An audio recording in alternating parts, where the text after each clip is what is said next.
وإذا سمعوا ما أنزل إلى الرسول ترى أعينهم تفيض من الدمع مما عرفوا من الحق يقولون ربنا آمنا فاكتبنا مع الشاهدين وما لنا لا نؤمن بالله وما جاءنا من الحق ونطمع أن يدخلنا ربنا مع القوم الصالحين فأثابهم الله بما قالوا جنات تجري من تحتها الأنهار خالدين فيها وذلك جزاء المحسنين والذين كفروا وكذبوا بآياتنا أولئك أصحاب الجحيم يا أيها الذين آمنوا لا تحرموا طيبات ما أحل الله لكم ولا تعتدوا إن الله لا يحب المعتدين وكلوا مما رزقكم الله حلالا طيبا واتقوا الله الذي أنتم به مؤمنون لا يؤاخذكم الله باللغو في أيمانكم ولكن يؤاخذكم بما عقدتم الأيمان فكفارته إطعام 10 مساكين من أوسط ما تطعمون أهليكم أو كسوتهم أو تحرير رقبة فمن لم يجد فصيام 3 أيام ذلك كفارة أيمانكم إذا حلفتم واحفظوا أيمانكم كذلك يبين الله لكم آياته لعلكم تشكرون يا أيها الذين آمنوا إنما الخمر والميسر والأنصاب والأزلام رجس من عمل الشيطان فاجتنبوه لعلكم تفلحون إنما يريد الشيطان أن يوقع بينكم العداوة والبغضاء في الخمر والميسر ويصدكم عن ذكر الله وعن الصلاة فهل أنتم منتهون وأطيعوا الله وأطيعوا الرسول واحذروه فإن توليتم فاعلموا أنما على رسولنا البلاغ المبين ليس على الذين آمنوا وعملوا الصالحات جناح فيما طعموا إذا ما اتقوا وآمنوا وعملوا الصالحات ثم اتقوا وآمنوا ثم اتقوا وأحسنوا والله يحب المحسنين يا أيها الذين آمنوا لا يبلونكم الله بشيء من الصيد تناله أيديكم ورماحكم ليعلم الله من يخافه بالغيب فمن اعتدى بعد ذلك فله عذاب أليم يا أيها الذين آمنوا لا تقتلوا الصيد وأنتم حرم ومن قتله منكم متعمدا فجزاء مثل ما قتل من النعم يحكم به ذوى عدل منكم هديا بالغ الكعبة أو كفارة طعام مساكين أو عدل ذلك صياما ليذوق وبال أمره عفى الله عما سلف ومن عاد فينتقم الله منه والله عزيز ذو انتقام أحل لكم صيد البحر وطعامه متاعا لكم وللسيارة وحرم عليكم صيد البر ما دمتم حرما واتقوا الله الذين إليه تحشرون جعل الله الكعبة البيت الحرام قياما للناس وشهر الحرام والهدي والقلائد ذلك لتعلموا أن الله يعلم ما في السماوات وما في الأرض وأن الله بكل شيء عليم اعلموا أن الله شديد العقاب وأن الله غفور رحيم ما على الرسول إلا البلاغ والله يعلم ما تبدون وما تكتمون قل لا يستوي الخبيث والطيب ولو أعجبك كثرة الخبيث فاتقوا الله يا أولي الألباب لعلكم تفلحون يا أيها الذين آمنوا لا تسألوا عن أشياء إن تبد لكم تسؤكم وإن تسألوا عنها حين ينزل القرآن تبد لكم عفى الله عنها والله غفور حليم قد سألها قوم من قبلكم ثم أصبحوا بها كافرين ما جعل الله من بحيرة ولا سائبة ولا وصيلة ولا حام ولكن الذين كفروا يفترون على الله الكذب وأكثرهم لا يعقلون وإذا قيل لهم تعالوا إلى ما أنزل الله وإلى الرسول قالوا حسبنا ما وجدنا عليه آباءنا ولو كان آباؤهم لا يعلمون شيئا ولا يهتدون يا أيها الذين آمنوا عليكم أنفسكم لا يضركم من ضل إذا اهتديتم من الله مرجعكم جميعا فينبئكم بما كنتم تعملون يا أيها الذين آمنوا شهادة بينكم إذا حضر أحدكم الموت حين الوصية 2 ذوى عدل منكم أو آخران من غيركم إن أنتم ضربتم في الأرض فأصابتكم مصيبة الموت تحبسونهما من بعد الصلاة فيقسمان بالله إن ارتبتم لا نشتري به ثمنا ولو كان ذا قربى ولا نكتم شهادة الله إنا إذا لمن الآثمين فإن عثر على أنهما استحقا إثما فآخران يقومان مقامهما من الذين استحق عليهم الأوليان فيقسمان بالله لشهادتنا أحق من شهادتهما وما اعتدينا إنا إذا لمن الظالمين ذلك أدنى أن يأتوا بالشهادة على وجهها أو يخافوا أن ترد أيمان بعد أيمانهم واتقوا الله واسمعوا والله لا يهدي القوم الفاسقين يوم يجمع الله الرسل فيقول ماذا أجبتم قالوا لا علم لنا إنك أنت علام الغيوب إذ قال الله يا عيسى ابن مريم اذكر نعمتي عليك وعلى والدتك إذ أيدتك بروح القدس تكلم الناس في المهد وكهلا وإذ علمتك الكتاب والحكمة والتوراة والإنجيل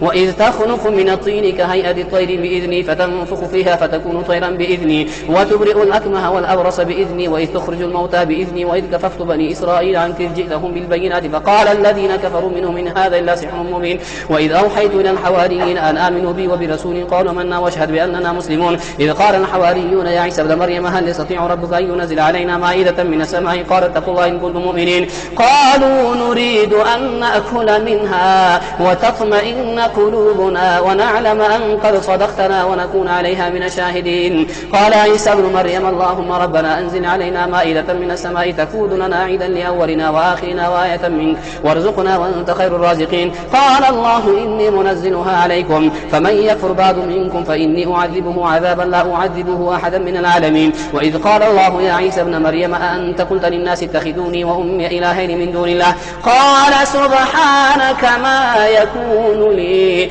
أن أقول ما ليس لي بحق إن كنت قلته فقد علمته تعلم ما في نفسي ولا أعلم ما في نفسك إنك أنت علام الغيوب. ما قلت لهم إلا ما أمرتني به أن اعبدوا الله ربي وربكم وكنت عليهم شهيدا ما دمت فيهم فلما توفيتني كنت أنت الرقيب عليهم وأنت على كل شيء شهيد. إن تعذبهم فإنهم عبادك وإن تغفر لهم فإنك أنت العزيز الحكيم. قال الله هذا يوم ينفع الصادقين صدقهم لهم جنات تجري من تحتها الأنهار خالدين فيها أبدا رضي الله عنه. قال الله هذا يوم ينفع الصادقين صدقهم لهم جنات تجري من تحتها الأنهار خالدين فيها أبدا رضي الله عنهم ورضوا عنه ذلك الفوز العظيم. لله ملك السماوات والأرض وما فيهن وهو على كل شيء قدير. الحمد لله الذي خلق السماوات والأرض وجعل الظلمات والنور ثم الذين كفروا بربهم يعدلون هو الذي خلقكم من طين ثم قضى أجلا وأجل مسمى عنده ثم أنتم تمترون وهو الله في السماوات وفي الأرض يعلم سركم وجهركم ويعلم ما تكسبون وما تأتيه من آية ربهم إلا كانوا عنها معرضين. فقد كذبوا بالحق لما جاءهم فسوف يأتيهم أنباء ما كانوا به يستهزئون. ألم يروا كم أهلكنا من قبلهم من قرن مكناهم في الأرض ما لم نمكن لكم وأرسلنا السماء عليهم مدرارا وجعلنا الأنهار تجري من تحتهم فأهلكناهم بذنوبهم وانشأنا من بعدهم قرنا آخرين. ولو نزلنا عليك كتابا في قرطاس فلمسوه بأيديهم لقال الذين كفروا إن هذا إلا سحر مبين وقالوا لولا أنزل عليه ملك ولو أنزلنا ملكا لقضي الأمر ثم لا ينظرون ولو جعلناه ملكا لجعلناه رجلا وللبسنا عليهم ما يلبسون. ولقد استهزئ برسل من قبلك فحاق بالذين سخروا منهم ما كانوا به يستهزئون. قل سيروا في الأرض ثم انظروا كيف كان عاقبة المكذبين. قل لمن ما في السماوات والأرض قل لله كتب على نفسه الرحمة ليجمعنكم إلى يوم القيامة لا ريب فيه الذين خسروا أنفسهم فهم لا يؤمنون. وله ما سكن في الليل والنهار وهو السميع العليم. قل أغير الله أتخذ وليا فاطر السماوات والأرض وهو يطعم ولا يطعم. قل إني أمرت أن أكون أول من أسلم ولا تكونن من المشركين. قل إني أخاف إن عصيت ربي عذاب يوم عظيم. من يصرف عنه يومئذ فقد رحمه وذلك الفوز المبين. وإن يمسسك الله بضر فلا كاشف له إلا هو وإن يمسسك بخير فهو على كل شيء قدير وهو القاهر فوق عباده وهو الحكيم الخبير. قل أي شيء أكبر شهادة قل الله شهيد بيني وبينكم وأوحي إلي هذا القرآن لأنذركم به ومن بلغ أئنكم لتشهدون أن مع الله آلهة أخرى قل لا أشهد قل إنما هو إله واحد وإنني بريء مما تشركون. الذين آتيناهم الكتاب يعرفونه كما يعرفون أبناءهم الذين خسروا أنفسهم فهم لا يؤمنون. ومن أظلم ممن افترى على الله كذبا وكذب بآياته إنه لا يفلح الظالمون. ويوم نحشرهم جميعا ثم نقول للذين أشركوا أين شركاؤكم الذين كنتم تزعمون ثم لم تكن فتنتهم إلا أن قالوا والله ربنا ما كنا مشركين. انظر كيف كذبوا على أنفسهم وضل عنهم ما كانوا يفترون. ومنهم من يستمع إليك وجعلنا على قلوبهم أكنة أن يفقهوه وفي آذانهم وقرا وإن يروا كل آية لا يؤمنوا بها حتى إذا جاءوك يجادلونك يقول الذين كفروا إن هذا إلا أساطير الأولين وهم ينهون عنه وينأون عنه وإن يهلكون إلا أنفسهم وما يشعرون. ولو ترى إذ وقفوا على النار فقالوا يا ليتنا نرد ولا نكذب بآيات ربنا ونكون من المؤمنين بل بدا لهم ما كانوا يخفون من قبل ولو ردوا لعادوا لما نهوا عنه وإنهم لكاذبون. وقالوا إن هي إلا حياتنا الدنيا وما نحن بمبعوثين. ولو ترى إذ وقفوا على ربهم قال ليس هذا بالحق قالوا بلى وربنا قال فذوقوا العذاب بما كنتم تكفرون. قد خسر الذين كذبوا بلقاء الله حتى إذا جاءتهم الساعة بغتة قالوا قالوا يا حسرتنا على ما فرطنا فيها وهم يحملون أوزارهم على ظهورهم ألا ساء ما يزرون وما الحياة الدنيا إلا لهو ولعب وإن الدار وما الحياة الدنيا إلا لعب ولهو وللدار الآخرة خير للذين يتقون أفلا تعقلون قد نعلم إنه ليحزنك الذي يقولون فإنهم لا يكذبونك ولكن الظالمين بآيات الله يجحدون ولقد كذبت رسل من قبلك فصبروا على ما كذبوا وأوذوا حتى أتاهم نصرنا ولا مبدل لكلمات الله ولقد جاءك من نبأ المرسلين وإن كان كبر عليك إعراضهم فإن استطعت أن تبتغي نفقا في الأرض أو سلما في السماء فتأتيهم بآية ولو شاء الله لجمعهم على الهدى فلا تكونن من الجاهلين إنما يستجيب الذين يسمعون والموتى يبعثهم الله ثم إليه يرجعون وقالوا لولا نزل عليه آية من ربه قل إن الله قادر على أن ينزل آية ولكن أكثرهم لا يعلمون وما من دابة في الأرض ولا طائر يطير بجناحيه إلا أمثالكم ما فرطنا في الكتاب من شيء ثم إلى ربهم يحشرون والذين كذبوا بآياتنا صم وبكم في الظلمات من يشاء الله يضلله ومن يشاء يجعله على صراط مستقيم قل أرأيتكم إن أتاكم عذاب الله وتتكم الساعة وغير الله تدعون إن كنتم صادقين بل إياه تدعون فيكشف ما تدعون إليه إن شاء وتنسون ما تشركون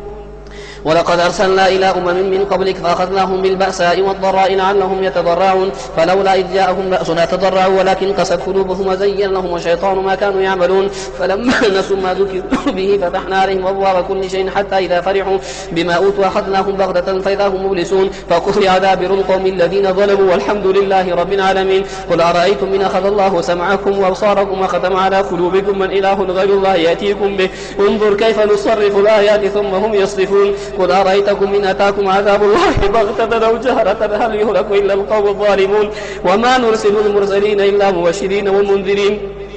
فمن آمن وأصلح فلا خوف عليهم ولا هم يحزنون والذين كذبوا بآياتنا يمسهم العذاب بما كانوا يفسقون قل لا أقول لكم عندي خزائن الله ولا أعلم الغيب ولا أقول لكم إني ملك إن أتبع إلا ما يوحى إلي قل هل يستوي الأعمى والبصير فلا تتفكرون وأنذر به الذين يخافون يحشروا إلى ربهم ليس لهم من دونه ولي ولا شفيع لعلهم يتقون ولا تطرد الذين يدعون ربهم بالغداة والعشي يريدون وجهه ما عليك من حسابهم من شيء وما من حسابك عليهم من شيء فتطردهم فتكون من الظالمين وكذلك فتنا بعضهم ببعض ليقولوا أهؤلاء من الله عليهم من بيننا أليس الله بأعلم بالشاكرين وإذا جاءك الذين يؤمنون بآياتنا فقل سلام عليكم كتب ربكم على نفسه الرحمة أنه من عمل منكم سوءا بجهالة ثم تاب من بعده واصلح فأنه غفور رحيم وكذلك نفصل الآيات ولتستبين سبيل المجرمين قل إني نهيت أن أعبد الذين تدعون من دون الله قل لا أتبع أهواءكم قد ضللت إذا وما أنا من المهتدين قل إني على بينة من ربي وكذبتم به ما عندي ما تستعجلون به إن الحكم إلا لله يقص الحق وهو خير الفاصلين قل لو أن عندي ما تستعجلون به لقضي الأمر بيني وبينكم والله أعلم بالظالمين وعنده مفاتح الغيب لا يعلمها إلا هو ويعلم ما في البر والبحر وما تسقط من ورقة إلا يعلمها ولا حبة في ظلمات الأرض ولا رطب ولا يابس إلا في كتاب مبين وهو الذي يتوفاكم بالليل ويعلم ما جرحتم من النهار ثم يبعثكم فيه ليقضى أجل مسمى ثم إليه مرجعكم ثم ينبئكم بما كنتم تعملون وهو القاهر فوق عباده ويرسل عليكم حفظا حتى إذا جاء أحدكم الموت توفته رسلنا وهم لا يفرطون ثم ردوا إلى الله مولاهم الحق ألا له الحكم وهو أسرع الحاسبين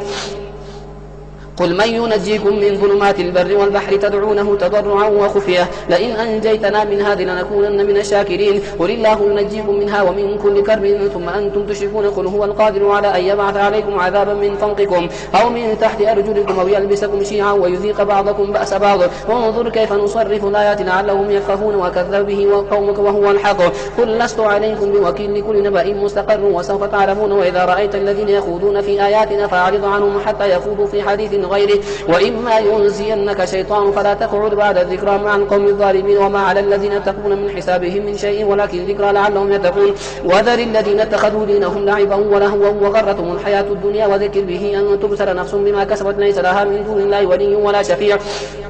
وإن تعدل كل عدل لا يؤخذ منها أولئك الذين أرسلوا بما كسبوا لهم شراب من حميم وعذاب أليم بما كانوا يكفرون. قل أندعو من دون الله ما لا ينفعنا ولا يضرنا ونرد على أعقابنا بعد إذ هدانا الله كالذي استهوته الشياطين في الأرض حيران وأصحابه يدعونه إلى الهدى ائتنا. قل إن هدى الله هو الهدى وأمرنا لنسلم لرب العالمين وأن أقيموا الصلاة واتقوه وهو الذي إليه تحشرون وهو الذي خلق السماوات والأرض بالحق ويوم يقول كن فيكون قوله الحق وله الملك يوم ينفخ في السور عالم الغيب والشهادة وهو الحكيم الخبير. وإذ قال إبراهيم لأبيه آزر تتخذ أصناما آلهة إني أراك وقومك في ضلال مبين. وكذلك نري إبراهيم ملكوت السماوات والأرض وليكون من الموقنين فلما جن عليه الليل رأى كوكبا قال هذا ربي فلما أفل قال لا أحب نافلين فلما رأى القمر بازغا قال هذا ربي فلما أفل قال لئن لم يهدني ربي لأكونن من القوم الضالين فلما رأى الشمس بازغة قال هذا ربي هذا أكبر فلما أفلت قال يا قوم إني بريء مما تشركون إني وجهت وجهي للذي فطر السماوات والأرض حنيفا وما أنا من المشركين. وحاجه قومه قال تحاجوني في الله وقد هدان ولا أخاف ما تشركون به إلا أن يشاء ربي شيئا وسع ربي كل شيء علما أفلا تتذكرون. وكيف أخاف ما أشركتم ولا تخافون أنكم أشركتم بالله ما لم ينزل به عليكم سلطانا فأي الفريقين أحق بالأمن إن كنتم تعلمون. الذين آمنوا ولم يلبسوا إيمانهم بظلم أولئك لهم الأمن وهم مهتدون. وتلك حجتنا آتيناها إبراهيم على قومه نرفع درجات من نشاء إن ربك حكيم عليم. ووهبنا له إسحاق ويعقوب كلا هدينا ونوحا هدينا من قبل ومن ذريته داود وسليمان وأيوب ويوسف وموسى وهارون وكذلك نجزي المحسنين. وزكريا ويحيى وعيسى وإلياس كل من الصالحين وإسماعيل واليسع ويونس ولوطا وكلا فضلنا على العالمين ومن آبائهم وذرياتهم وإخوانهم واجتبيناهم وهديناهم إلى صراط مستقيم. ذلك هدى الله يهدي به من يشاء من عباده ولو أشركوا لحبط عنهم ما كانوا يعملون. أولئك الذين آتيناهم الكتاب والحكم والنبوة فإن يكفر بها هؤلاء فقد وكلنا بها قوما ليسوا بها بكافرين. أولئك الذين هدى الله فبهداه مقتده. قل لا أسألكم عليه أجرا إن هو إلا ذكرى للعالمين وما قدروا الله حق قدره إذ قالوا ما أنزل الله على بشر من شيء قل من أنزل الكتاب الذي جاء به موسى نورا وهدى للناس تجعلونه قراطيس تبدونها وتخفون كثيرا وعلمتم ما لم تعلموا أنتم ولا آباؤكم قل الله ثم ذرهم في خوضهم يلعبون قل الله ثم ذرهم في خوضهم يلعبون. وهذا كتاب أنزلناه مبارك مصدق الذي بين يديه ولتنذر أم القرى ومن حولها والذين يؤمنون بالآخرة يؤمنون به وهم على صلاتهم يحافظون. ومن أظلم ممن افترى على الله كذبا قال أوحي إلي ولم يوحي إليه شيء ومن قال سأنزل مثل ما أنزل الله ولو ترى إذ الظالمون في غمرات الموت والملائكة